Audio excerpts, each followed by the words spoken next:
Bien, vamos a hablar de lo que son los volúmenes pulmonares. Los volúmenes pulmonares, como ustedes saben, el pulmón es un órgano parenquimatoso que se llena de aire, es como un globo que se infla, se desinfla, ¿sí? Para entender esto tenemos que primero estudiar un poquito lo que es la estructura pulmonar. Como podemos ver, está compuesto de bronquios, en la tráquea, bueno, que se bifurca a nivel de la carena traqueal, creando bronquios extrapulmonares que a su vez van a hacerse bronquios intrapulmonares de primero, segundo, tercer orden hasta llegar a lo que son los bronquiolos. Esta es la parte respiratoria de la situación. ¿Por qué? Los bronquiolos a su vez se bifurcan en bronquiolos terminales que dan otras ramas que son los bronquiolos respiratorios, que digamos que son los que dan inicio a los conductos alveolares y a los alveolos pulmonares. Como podemos ver aquí, un conducto alveolar y los alveolos. En las paredes de los alveolos histológicamente van a ser permeables, ¿sí?, para ciertas sustancias como los gases que maneja nuestro pulmón, que son el oxígeno y el CO2, como un ejemplo.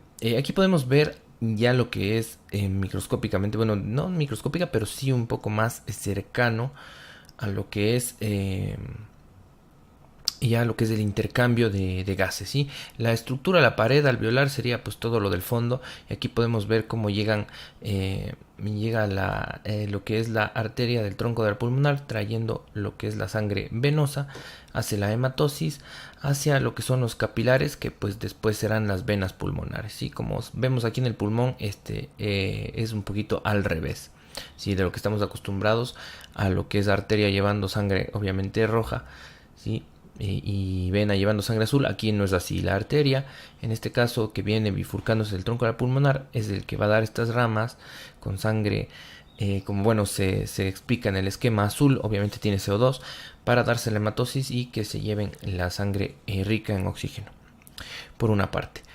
Ahora, como ya conocemos esta situación, nosotros tenemos que tener en cuenta que el pulmón tiene la capacidad ya en su fisiología, en su funcionamiento, de manejar ciertos volúmenes pulmonares distintos. Ahora lo vamos a ver. Esta gráfica lo que trata de explicarnos es el funcionamiento del pulmón. Este sería la capacidad o el aire que está en este momento en el pulmón y el tiempo, ¿sí?, en horizontal. Entonces nosotros aquí lo primero que tenemos que explicar es el funcionamiento del pulmón cuando una persona está en reposo. En reposo, ¿qué quiero decir? Pues cuando tú estás en tu cama estudiando, o estás durmiendo, o estás jugando eh, algún videojuego, o estás haciendo algo que te gusta, estás en reposo, ¿no? Obviamente no estás haciendo actividad física, ¿sí? Estás en reposo. Entonces, el primer volumen que tenemos que tener en cuenta es el volumen corriente. Lo hemos puesto aquí como BC, volumen corriente, ¿sí? El volumen corriente es de aproximadamente 500 mililitros. ¿Qué quiere decir esto? Que son 500 mililitros los que entran, los que salen, ¿sí? Entran cuando inspiras y expiras. 500, ¿sí? Se mantiene en este volumen.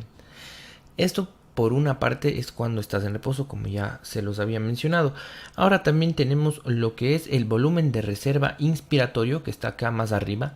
BRI, volumen de reserva inspiratorio, o sea, inspirar cuando metemos aire forzosamente, hacemos una respiración forzada, es decir, por ejemplo, cuando queremos echarnos en una piscina, mantener el aire, si la capacidad pulmonar tiene que obviamente aumentar, y el volumen obviamente aumenta, ¿sí? Entonces, el volumen de reserva inspiratorio precisamente es hacer una inspiración forzada, lo máximo que podemos inspirar forzosamente, ¿sí?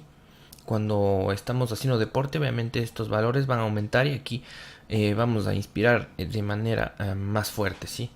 Entonces, este es el volumen de reserva inspiratorio. Ojo, lo que el pulmón puede inspirar en su totalidad, ¿sí?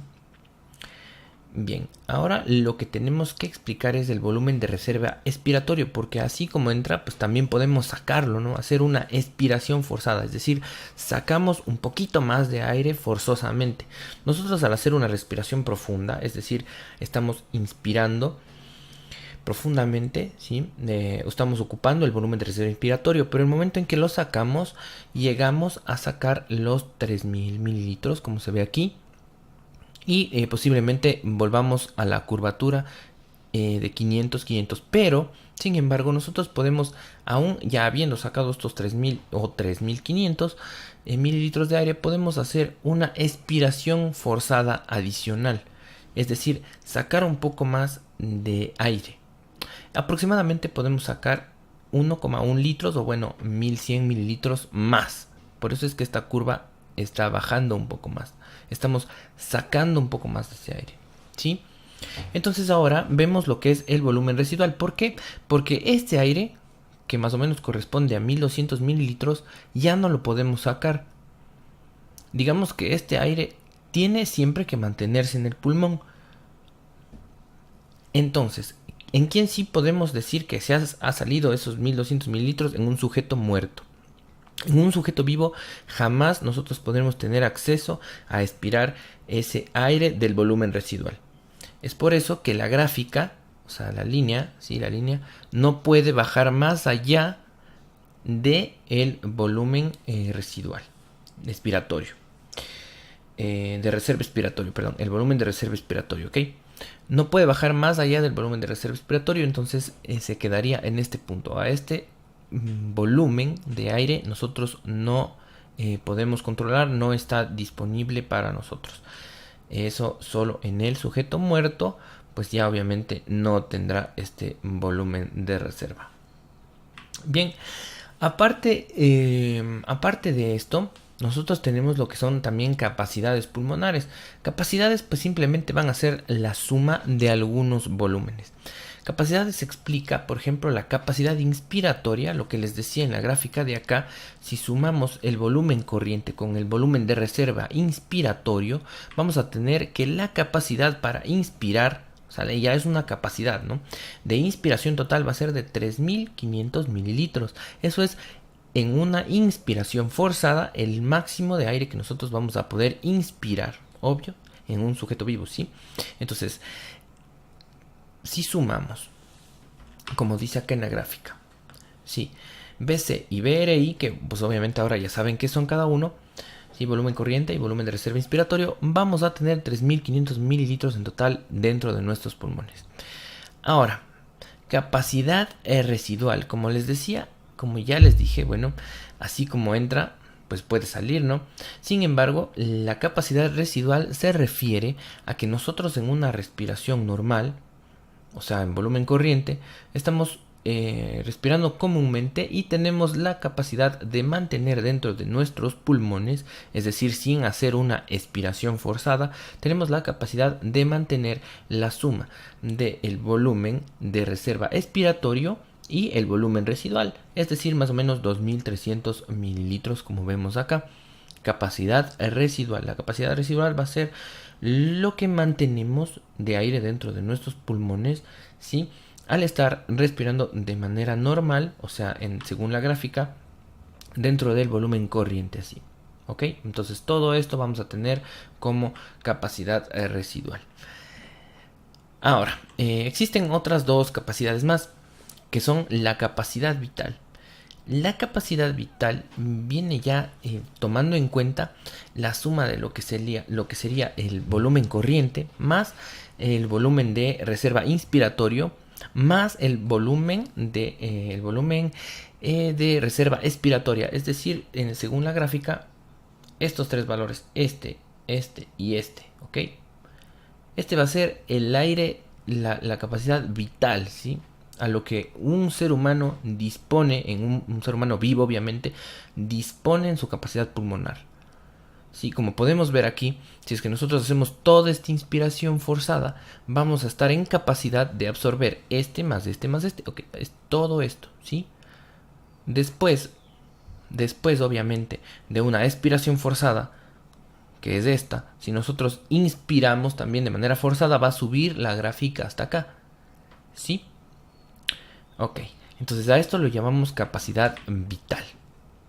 Ahora la capacidad total obviamente ya es la suma de todo lo que hemos venido viendo, que es el volumen corriente, la reserva inspiratoria, la reserva expiratoria y el volumen residual, es decir, todo el aire que tiene dentro de nuestros pulmones en su totalidad, que son 5800 mililitros. Bien, Ahora vamos a abordar un poquito de lo que son los volúmenes respiratorios. El volumen respiratorio por minuto es algo muy importante porque nosotros tenemos que tener en cuenta que un sujeto vivo más o menos está manteniendo lo que son los 6 litros por minuto de este volumen respiratorio. Es decir, tanto la cantidad de aire que entra como la que sale, entonces más o menos estaríamos intercambiando 6 litros de oxígeno por CO2 por minuto. ¿Sí? A eso se refiere esto. Y tenemos también lo que es el volumen de espacio muerto. El volumen de espacio muerto, para que ustedes me entiendan, es que no todo el aire que ingresa va a intercambiarse de manera inmediata. Sí, es por esto es que nosotros tenemos un volumen alveolar, o sea, es decir, que está dentro de los alvéolos para intercambiar, o sea, que tiene que intercambiarse. Sí, el volumen anatómico, que es un volumen de aire que se ha quedado en nuestras vías respiratorias, ya sea en la nariz, ya sea obviamente en el conducto nasal, en las fosas nasales, en la tráquea puede ser también, inclusive en los bronquios, en algunas partes de los bronquios, incluso llegando a los bronquios respiratorios, ¿sí?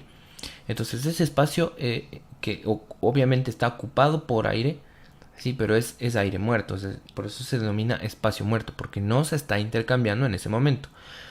Y obviamente el fisiológico es el que sí está destinado a ese intercambio. Pero bueno, lo más importante es recordar que el volumen de este aire, ¿sí? De los 6 litros por minuto, o sea, de los 6 litros, más o menos va a ser de 4.2 litros. ¿Sí? El volumen que nosotros mantenemos como aire muerto dentro de nuestras vías respiratorias. Es decir, que el resto, ¿sí? De estos 4.2 litros, sí va a ser parte de ese intercambio gaseoso. O sea, va a ser aire que sí se esté intercambiando. Ok, esto sería todo por hoy. Es un tema bastante agradable, pero nos va a servir mucho para en un futuro entender lo que es la espirometría. Eso sería todo por ahora y muchas gracias.